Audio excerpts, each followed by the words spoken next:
Salut à toi! Allez, on continue le tour des systèmes de chauffage et on attaque un gros morceau, la pompe à chaleur que j'appellerai par son petit nom, la PAC, pour gagner du temps. Alors sur les PAC, on entend absolument tout et son contraire. Pour certains, c'est l'Eldorado, le Graal absolu, c'est génial, c'est efficace, ça consomme rien et limite, ça va sauver la planète. Et pour les autres, c'est l'enfer sur Terre. Ça marche pas, ça consomme beaucoup plus que prévu, ça fait du bruit, ça tombe en panne, etc., etc. Alors forcément, je vais te donner mon avis et donc je vais faire des mécontents. Mais avant tout, je tiens à préciser que je n'ai aucun intérêt à promouvoir ou à descendre les PAC. J'en ai installé il y a fort longtemps et ça fait 15 ans que j'en pose plus.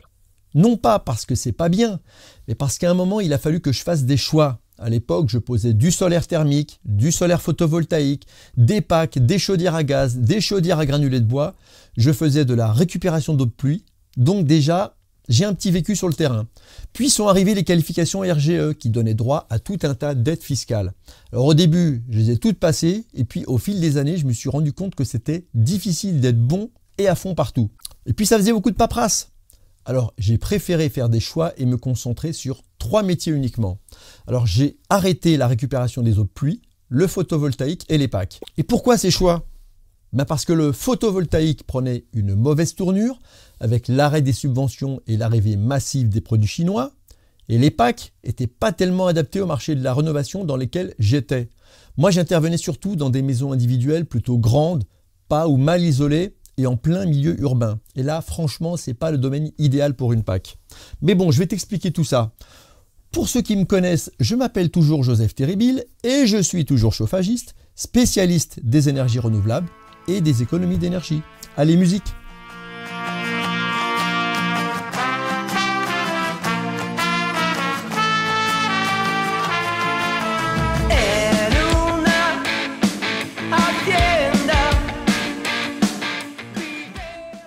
Bon alors, par où je commence? Parce qu'il y a tellement à dire, tellement qu'une seule vidéo ne suffira pas. Eh bien, j'ai envie de commencer par un tout petit chapitre sur les radiateurs électriques. Ouais, je sais, ça n'a rien à voir, mais je fais ce que je veux. Bon, et puis je pense que c'est important de bien faire la différence entre les PAC et les radiateurs électriques, sachant qu'ils sont tous les deux électriques. Si ça ne t'intéresse pas, t'avances de 2 minutes. Allez, vite fait, un radiateur électrique, c'est un caisson dans lequel on a une résistance électrique. Et une résistance électrique, c'est un petit bout de métal plutôt fin dans lequel on fait passer un courant. Alors pour faire simple, ce courant est composé d'électrons qui vont traverser la résistance et entrer en collision avec les atomes du métal. Et plus il y a de collision, plus ça chauffe. Ensuite, il n'y a plus qu'à faire diffuser cette chaleur dans ta pièce pour la réchauffer. Alors, il y a plein de moyens de diffuser la chaleur. Il y a plein de matériaux différents et il y a plein de techniques qui vont plus ou moins améliorer le confort, la rapidité de chauffage, l'inertie, le rayonnement. Mais bon, un radiateur électrique, quoi qu'on en dise, ça reste une résistance électrique qui répond à la fameuse loi d'Ohm, U égale RI.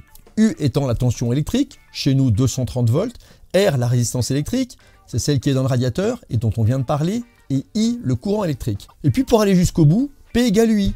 P, la puissance en watts, c'est le courant I multiplié par la tension U. Avec ces deux formules, t'es le roi du radiateur électrique. Avec ça, un radiateur électrique de 1000 watts, quelle que soit sa technologie, chauffera et donc consommera 1000 Wh toutes les heures. Tous les radiateurs électriques ont un rendement de 100% parce que quand tu les branches sur ton installation électrique, 100% de l'électricité qu'ils consomment est transformée en chaleur et toute la chaleur va dans ton habitation. Sauf si bien sûr, tu te branches avec un long fil chez ton voisin. Là, le câble, en chauffant un tout petit peu, te fera perdre un peu d'énergie sur le chemin, mais bon, on ne fait pas ça. Donc, qu'on soit bien d'accord, tous les radiateurs électriques, sans exception, à puissance identique et à temps de fonctionnement égal, consomment rigoureusement la même chose. Il n'y a aucune technologie qui déroge à U égale RI. Si tu as une résistance donnée, elle consommera un courant et ce sera le même, quel que soit le charabia du vendeur. Alors ok, je veux bien que les radiateurs ne sont pas tous égaux dans le confort, le ressenti, mais quand même, il n'y aura pas de miracle sur ta consommation à température identique. Voilà, chapitre fini, ça vaut pas le coup que je passe plus de temps là-dessus. En résumé, un radiateur électrique, c'est un gros grille-pain sur ton mur, et puis c'est tout. Et maintenant, la pompe à chaleur. Mais attention, je vais d'abord te décrire la PAC RO, qui fait partie des PAC aérothermiques. C'est pas la meilleure et de loin, mais c'est celle qu'on va retrouver le plus. C'est le marché en pleine expansion. Et ça ressemble à ça. Elle est composée de 2 modules. Un module extérieur qui capte les calories dans l'air et les envoie vers un deuxième module à l'intérieur qui lui se comporte comme une chaudière et envoie la chaleur dans de l'eau vers des radiateurs par exemple. Pour rentrer un peu plus dans le détail, voilà comment ça fonctionne. Dehors, le ventilateur brasse beaucoup d'air et l'envoie sur l'évaporateur dans lequel circule un liquide spécial qui a la particularité de s'évaporer à très basse température. Pour que tu comprennes mieux, tout le monde sait que l'eau s'évapore à 100 degrés, à la pression atmosphérique normale, c'est-à-dire une atmosphère. Eh bien, ce liquide qu'on appelle fluide frigorigène, lui, il s'évapore à des températures négatives. Ça veut dire que si je lui souffle dessus de l'air un peu inférieur à 0, il va bouillir à très basse température et donc vaporiser. Devenir un gaz, quoi. Et il faut savoir que pour qu'un liquide devienne gazeux, il a besoin d'une quantité d'énergie importante pour permettre son changement d'état. Et cette énergie, sous forme de chaleur, il va la pomper naturellement et gratuitement dans l'air extérieur. À ce stade, à l'entrée de l'échangeur situé dans le jardin, le fluide est liquide et à pression atmosphérique.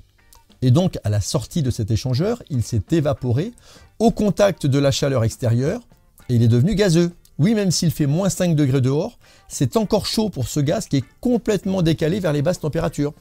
C'est là que réside toute l'astuce, car cette énergie nécessaire au changement de phase et qui est considérable, on la prend gratuitement dehors et on va la récupérer un peu plus loin dans la maison. Mais on n'en est pas encore là. Pour l'instant, on a un gaz froid qui, contrairement à un liquide, est compressible. On va donc le compresser grâce à un moteur électrique. On va l'écraser et ça va le réchauffer. Oui, parce que la pression augmentant, les particules de gaz vont multiplier les collisions sur les parois du volume et la température va obligatoirement augmenter. Ça, tu le ressens quand tu gonfles ton pneu de vélo. Tu vois bien que là, la pompe, elle chauffe. Eh bien, dans la PAC, cette augmentation de pression n'est pas négligeable puisqu'on va atteindre environ 30 fois la pression atmosphérique et plus de 60 degrés pour ce gaz qui, maintenant qu'il est bien chaud, va arriver dans un échangeur thermique. Et c'est là qu'il va côtoyer l'eau des radiateurs et lui transmettre sa chaleur. Du coup, il va perdre une partie de son énergie, se refroidir et donc se recondenser. Ça veut dire redevenir liquide et hop, à ce moment-là, comme pour une chaudière à condensation, voire ma vidéo précédente, on va récupérer une grande quantité d'énergie sous forme de chaleur lors du changement d'état du gaz vers l'état liquide. Bingo! Ensuite, on n'a plus qu'à passer ce liquide dans un détendeur pour le redescendre à sa pression initiale, mais vider d'une partie de sa chaleur, puis recommencer le cycle au début. Au final, contrairement au radiateur électrique, c'est pas du tout pour produire de la chaleur qu'on va consommer de l'électricité, mais principalement pour faire tourner un compresseur et un ventilateur. La chaleur, elle vient de l'air extérieur qui en fait est chauffé par le soleil. Même si l'air est à moins de 0, il contient de la chaleur et c'est grâce au soleil et à l'atmosphère qui conserve cette chaleur. Sans lui ou sans cette atmosphère, on tendrait vers le zéro absolu, c'est-à-dire moins 273 degrés. Bon, alors maintenant qu'on sait comment elle marche, on voit bien qu'elle n'a rien, mais alors rien de commun avec les radiateurs électriques. Elle est infiniment plus complexe et infiniment plus performante. Elle ne chauffe pas ton logement avec la loi d'Ohm, elle va chercher de la chaleur dehors et elle te la ramène dedans. Et au passage, elle prend du froid dedans et elle te le met dehors. C'est un transfert d'énergie thermique qui consomme un peu d'électricité.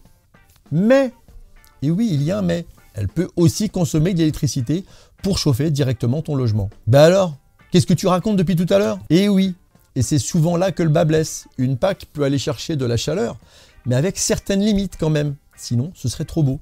Plus il fait froid, plus ton logement a besoin de chaleur et donc de puissance, et moins la PAC arrive à aller chercher de la chaleur, puisqu'il fait plus froid. Et pour que tu comprennes bien, je vais t'expliquer ça avec des courbes. Alors voilà un graphe. Avec en abscisse, bon, l'axe en bas, là, la température extérieure, et en ordonnée, l'axe vertical, la puissance en kilowatts. Alors maintenant, on va faire apparaître une habitation quelconque. Tiens, voilà. Bon, qu'est-ce qu'on comprend? Déjà, on va expliquer le terme déperdition. C'est très simple. Les déperditions, c'est la chaleur que ta maison perd pour des températures données. Donc là, si je regarde à gauche, quand il fait moins 7 degrés dehors et 19 degrés dedans, elle perd 10 kW. Et ça veut dire que si tu veux garder tes 19 degrés dedans, il faudra chauffer avec une puissance de combien? Mais c'est dingue, il n'y en a aucun qui suit. 10 kW enfin, pour garder cet équilibre. C'est logique, non? On continue. Et là, je vois que quand il fait 19 degrés dehors, la déperdition tombe à 0. C'est normal. S'il fait 19 degrés dehors et 19 degrés dedans, bah, tu n'as plus besoin de chauffer, plus rien ne bouge. Et entre les deux, bah, on a toutes les valeurs de puissance pour toutes les valeurs de température. C'est bon, j'ai perdu personne? Alors on continue. Alors maintenant, je vais te rajouter sur ce graphe la courbe de puissance d'une PAC, comme ça, au hasard. Voilà. Et qu'est-ce qu'on constate? On constate sur la droite que quand l'air extérieur est à 20 degrés, la PAC peut récupérer 14 kW de chauffage dans l'air extérieur. Bon, bah c'est super. Bah, ça me fait une belle jambe, vu que pour l'instant, ma maison, elle a besoin de 0. Et si on suit la courbe, on voit que plus il fait froid, et moins elle fournit de chaleur. Alors tant que la courbe bleue est au-dessus de la courbe rouge, tout va bien. Je pourrais chauffer mon logement à 19 degrés. Mais quand dehors, dans mon exemple, il fera 1 degré, la PAC couvrira tout juste les besoins en chauffage. Et après, bah, rien ne va plus. La PAC ne couvre plus les déperditions. Et donc, on ne pourra plus atteindre les 19 degrés. La maison va commencer à se refroidir. Tu peux voir qu'à moins 7 degrés, la PAC ne fait plus que 4 kW de puissance. Alors qu'il t'en faudrait 10. Et après moins 7 degrés, on ne sait même plus ce qui se passe. Ça chauffe plus, tu es devenu un glaçon, alors tu vas chez ta belle-mère, tu quittes la France pour un pays plus chaud. Je sais pas. Bon, soyons sérieux, dans mon exemple, à partir d'en dessous de 1 degré, il manque de la puissance. Et donc pour garantir tes 19 degrés, il te faudra un chauffage d'appoint. Et même si ça peut en théorie être n'importe quelle chaudière, genre chaudière à gaz, chaudière à bois, au fioul, dans la plupart des cas, ce sera une résistance électrique dans la pompe à chaleur qui viendra apporter les calories manquantes.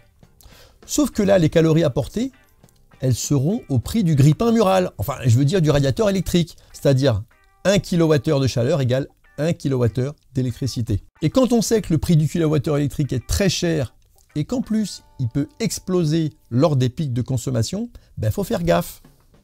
Oui, car oublie pas, et là je vais peut-être pas me faire des amis, mais on t'a quand même vendu des centrales nucléaires soi-disant pilotables, contrairement aux énergies renouvelables, qui sont intermittentes, mais quand il fait très froid et que tu as besoin de chaleur, ben là, les prix ils font comme les oiseaux, hein, ils s'envolent.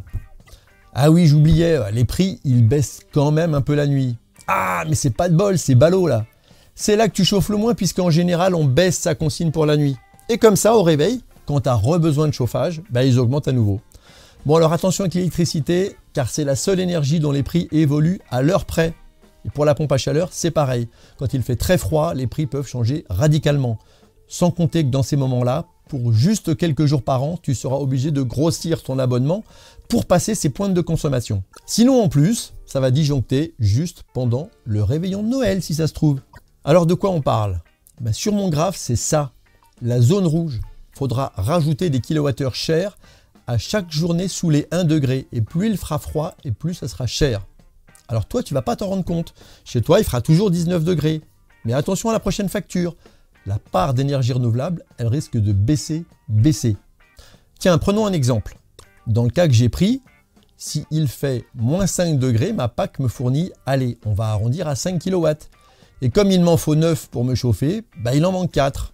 Donc à ce moment-là, les 5 kW de la PAC vont me coûter dans les 2 kW, consommation électrique de la PAC, et les 4 de l'appoint vont me coûter 4 kW. Total, 6 kW plein pot. Alors pour ceux qui connaissent la notion de COP, on est loin des promesses commerciales et de ses rendements prometteurs. Mais t'inquiète pas, les notions de COP et de rendement, on va y revenir plus tard.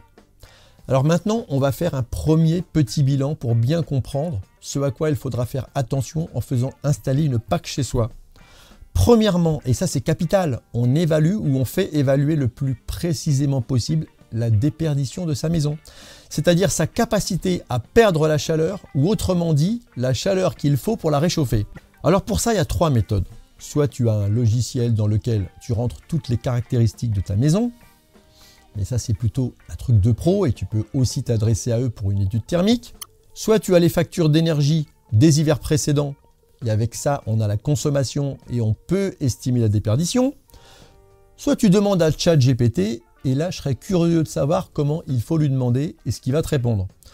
Ouais, parce qu'il est très fort pour aligner des mots de manière cohérente, mais sans rien comprendre à ce qu'il dit.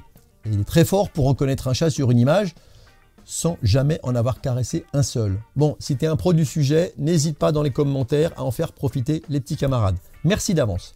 Sinon un jour, je projette peut-être de faire un sujet sur le calcul de la déperdition d'une maison, Mais il faudrait que je trouve d'abord un logiciel gratuit ou payant juste une fois à l'utilisation. Bon, je mets ça de côté et on avance. Ah non! Attends, j'allais oublier. Si un installateur te fait un devis de pompe à chaleur, il doit te faire un estimatif de la déperdition et de la consommation annuelle. C'est un professionnel et il est obligé, sinon il ne peut pas te proposer la machine adaptée. Il doit te proposer un système de chauffage qui permettra de couvrir tes besoins jusqu'à la température de base de ta région. J'en ai parlé dans l'épisode 1. Et moi, dans le graphe, j'ai mis -7 et c'est pas un hasard. En région parisienne, on doit pouvoir chauffer une maison à 19 degrés jusqu'à -7 degrés. Après, on considère que c'est exceptionnel et que ça ne durera pas. Mais dans la réalité, quand tu as par exemple une chaudière à gaz, c'est rarement un problème. Parce que la moindre chaudière, souvent, elle fait 24 kW et elle est capable de moduler sa puissance, c'est-à-dire de chauffer à feu doux. Et 24 kW, c'est déjà beaucoup. Ça peut chauffer une grande maison quand il fait très froid. Si la température extérieure descend, ça ne change rien. Le gaz, contrairement à la PAC, ne perd pas son pouvoir calorifique. Et sinon, une PAC de 24 kW, ça commence à être une très grosse machine. Et puis on va te promettre qu'elle marche encore jusqu'à -20 degrés. Mais à quel prix?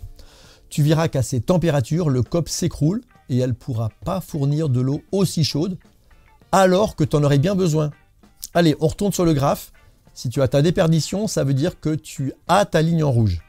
Alors dans mon cas, elle commence à -7 degrés et il me faut 10 kW. Et pour toi, c'est peut-être plus ou peut-être moins. Mais on va rester sur ce cas-là. Et là, deuxièmement, et seulement à ce moment-là, quand on a sa déperdition, on choisit sa PAC. Et l'idéal, ce serait que ce point coïncide avec celui-là, comme ça. Et dans ce cas, tu n'aurais même pas besoin de résistance électrique d'appoint. Et ça, c'est un très gros avantage. Tu vas profiter pleinement de l'énergie gratuite que va chercher ta PAC dans l'air extérieur. Alors, le fameux COP ne sera pas tous les jours le même.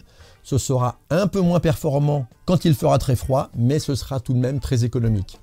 Bon, on va faire une première conclusion provisoire. Pour installer une PAC, il faut évaluer avec grande précision le besoin en chauffage. Le nombre de jours où la PAC va suffire seule et le nombre de jours où l'appoint va prendre le relais et quelle devrait être sa puissance. Plus il fera froid et moins ta PAC sera puissante. Donc, on oublie les maisons très grandes et mal isolées, où il te faudra beaucoup de puissance et des radiateurs brûlants les jours de grand froid. L'idéal, c'est les radiateurs basse température et les planchers chauffants. Ou alors, prévois un appoint, pourquoi pas extérieur à ta PAC, qui s'allumera les quelques jours de grand froid. Ça pourrait être ton ancienne chaudière, par exemple. Mais on en reparlera plus tard. Chaque chose en son temps. Ah, et n'oublie pas que tu auras un module extérieur avec un gros ventilateur bruyant à placer dehors. C'est pas forcément toujours évident. Voilà, maintenant, il va falloir attendre la prochaine vidéo pour avoir la suite. Mais ça dépend à quel moment tu regardes celle-là. Si ça se trouve, la prochaine, elle est déjà là. Et on abordera ces fameuses notions de COP et de rendement que tu verras, tous les vendeurs de PAC vont te faire miroiter. C'est indécent, c'est vraiment à celui qui aura le plus gros COP.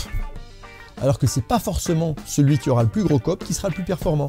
Et cherche pas les allusions, il n'y en a pas. Allez, sur ces bonnes paroles, je m'en vais. Salut à toi.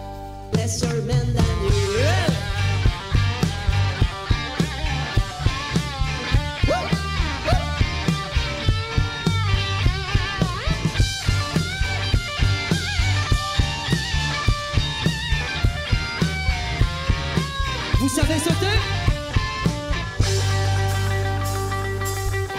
Attention, on va sauter. 3, jump, jump, jump, jump, jump, jump, jump, jump. Gliding on rollerblade, riding a unicycle. I do the jump, jump. Here comes the cuckoo. Yeah. Hey Joe, where you going? We are getting your head. Right. Hey Joe, where you going?